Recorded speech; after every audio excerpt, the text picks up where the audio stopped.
2 years ago, I lost my husband, Dave, unexpectedly. And as anyone who's been through something like this will tell you, it's really the unimaginable. Life changes, and felt like there was a void kind of closing in on me, preventing me from breathing. My brother-in-law, Rob, described it as a boot pressing on his chest. And I didn't know what to do and how to get through it. So I turned to my friend, Adam Grant, who's a psychologist, and I said to him, what do I do? How do I get my kids through this?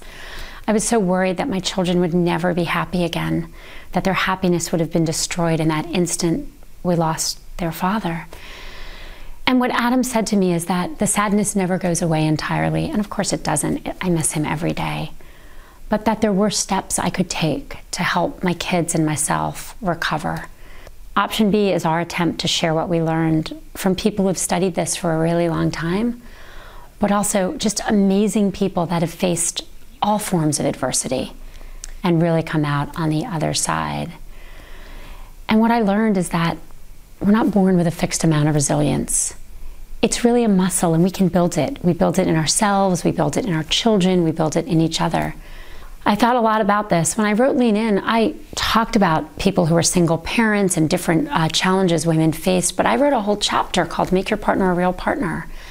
And looking back on it, I realized that might have been so hard to read for people that don't have a partner at all.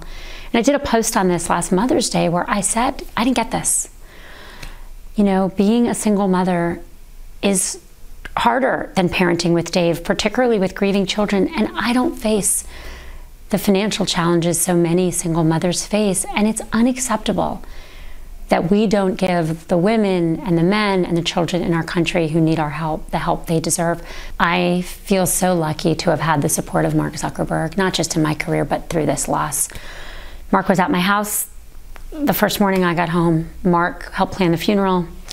And Mark did something really important, which is he helped build me back up. And this really took me by surprise. I'd read about grief, so I had heard about the anger, the sorrow, the isolation. But what I hadn't really thought about was how loss in one area of your life can really destroy your self-confidence.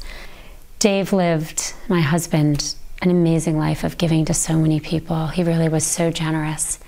And I think if anyone can get help from this book, recovering from anything, it really honors the life he led.